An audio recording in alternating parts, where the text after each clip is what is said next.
The studies surrounding breast cancer therapies can be confusing. We're here to clear up misconceptions about breast conservation therapy for early-stage breast cancer.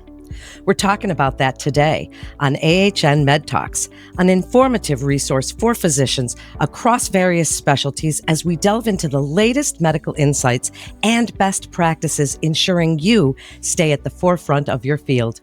I'm Melanie Cole, and joining me today is Dr. Suzanne Kupi. She's the Breast Surgery Division Chief at the Allegheny Health Network and an Associate Professor of Surgery at Drexel University College of Medicine. Dr. Kupi, thank you so much for joining us today.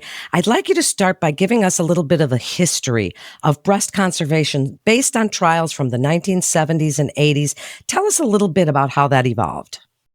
Sure. Until the 1970s, everyone really thought that breast cancer was a local disease that spreads by contiguous extension and that more extensive surgery would provide a better chance of disease control.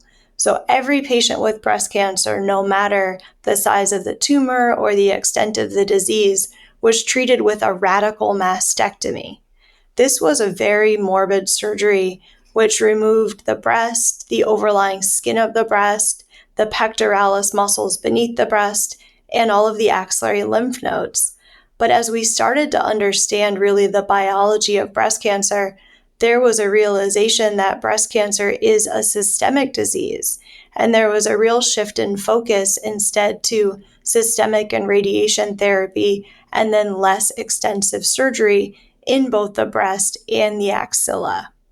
And then this led to landmark trials being published in the 1980s, which compared the radical mastectomy to lumpectomy plus radiation in women that had early stage breast cancer.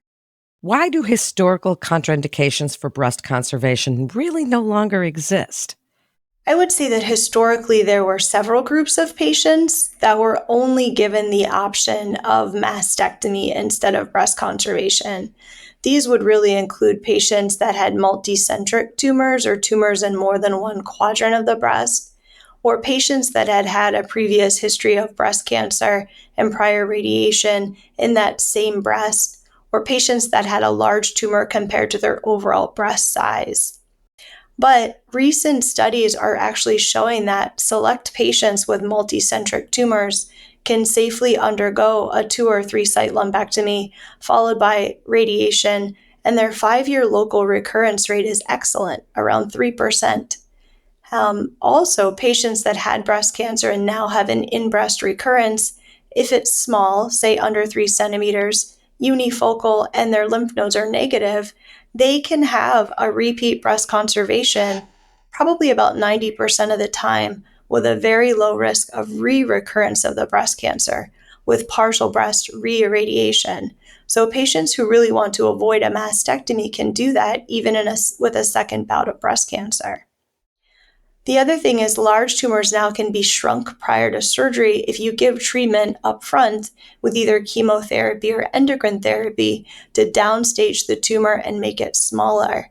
And a neoadjuvant therapy approach can make about 40 to 50% of patients who are not eligible for breast conservation eligible after. So a lot of women can now safely save their breasts.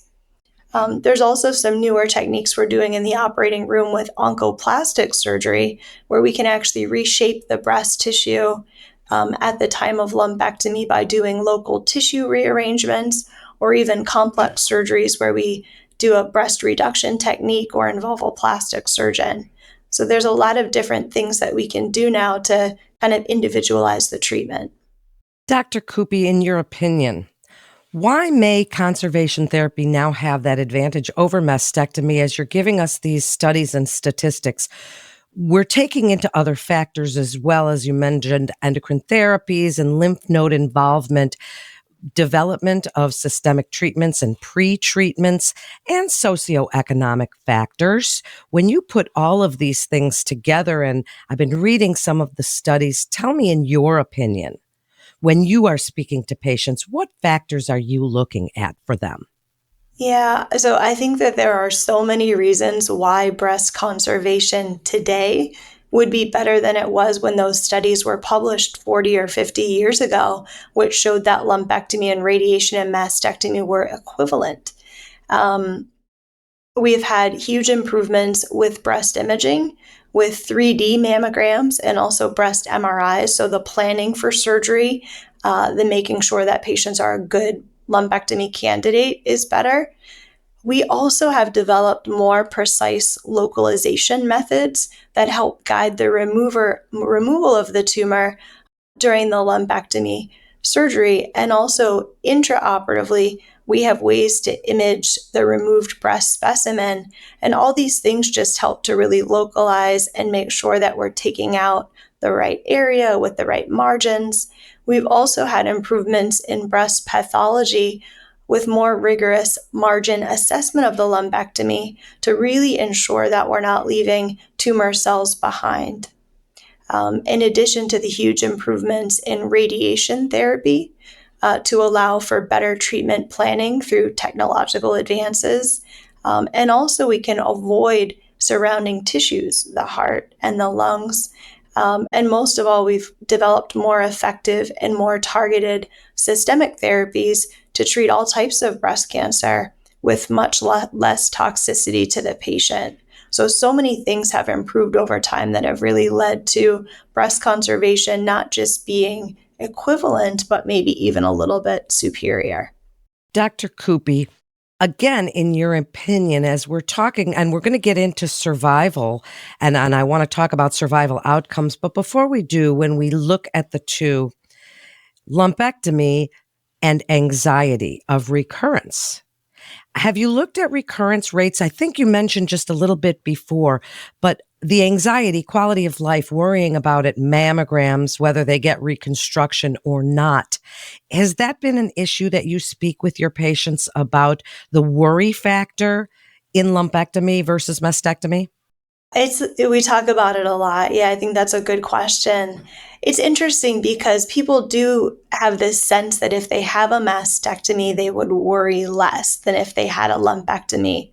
But I think once you have a diagnosis of breast cancer in general, that worry is always going to be there.